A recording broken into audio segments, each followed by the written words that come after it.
Tere, armsad vaatajad! Olen Mikko Tšernovrivi ja tervitan teid täna suure elevusega siin meie keeleõppe seiklusel. Kui olete nagu mina ja otsite nutikaid viise uue keele omandamiseks, siis olete õiges kohas. Tänases videos vaatleme koos Memrise'i võrratud keeleõppeäppi, mis on tuntud oma uuenduslike metoodite poolest. Nagu ma juba rääkisin ka teistes videotes, see video on osa minu praktilisest tööst Tallinna Prantsuse Lütseumis. Ja hakkame pihta. Memrise on rohkem kui lihtsalt keeleõppe rakendus. See on keele avastamise platvorm, mis on pühendunud aitama õppijatel tõhusamalt sõnu meelde jätta. Missiooniks on muuta keeleõppe lõbusaks ja nauditavaks kogemuseks, mis jääb pikaks ajaks meelde. Memrise'i eripära seisneb võimes luua seoseid piltide, videote ja näidislausete kasutades, mis aitab keeleõppijatel sõnu kergesti meelde jätta. See mitte ainult ei tee õppimist efektiivsemaks, vaid muudab sellega nauditavaks ja loovaks teekonnaks. Memrise muudab keeleõppe sulle kohandatavaks kogemuseks. On täielik vabadus valida, kui kaua kestab iga õppimissessioon ja kui palju sõnu päevas soovite omandada. Kas soovite õppida aeglasemalt, võttes päevas ette vaid 5 sõna, pole probleemi, või äkki olete valmis suuremateks väljakutseteks ja soovite õppida rohkem sõnu päevas, valik on teie käes. See paindlikkus annab võimaluse kohandada õppeprotsessi vastavalt enda tempole ja eesmärkidele. Memrise on nagu isiklik keeleõpetaja, kes kuulab õpilase vajadusi ja aitab keel selgeks saada just enda tingimustel. Memrise ei paku mitte ainult keeleõpet, vaid ka mitmekesist õppekogemust, mille südames on 3 põnevat alajaotust. Learn, immerse ja communicate.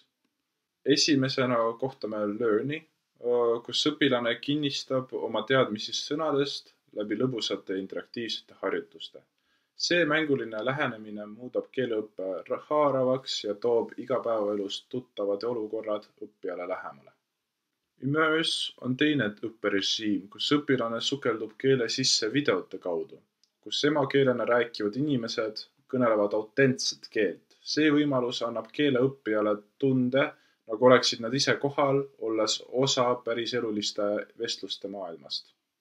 Kolmas, kuid mitte vähem tähtis, on communicate, kus õpilastel on võimalus suhelda membotiga antud teemadel. See praktiline suhtlusviis aitab arendada vestlusoskust ja suurendab enesekindlust keelt kasutada igapäevaelus.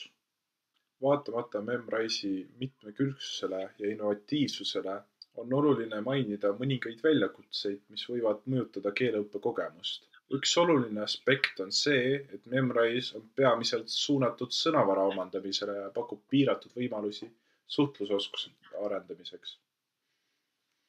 Teine väljakutse, eriti tasuta versiooni kasutajatele, on see, et tasuta sõnavara õppetundide arv on piiratud. See võib olla takistuseks neile, kes sooviksid rohkem juhendatud õppehetki, et süvendada oma keeleoskust ilma täiendava tasuta versiooniga. Kokkuvõttes tõime esile Memrise'i tugevust ja väljakutsed. See on suurepärane ressurss sõnavara omandamiseks, kuid võib piirata suhtlusvõimalusi ja tasuta õppetundide hulka. Mõeldes oma õppimisvajadustele soovitan proovida Memrise'i tasuta versiooni. See võib olla just see, mida vajate sõnavara laiendamiseks ja mängulise õppe kaudu keelte avastamiseks. Suur tänu, et liitusite meie keeleõppe seiklusega. Jagage oma kogemusi allpool. Head päeva!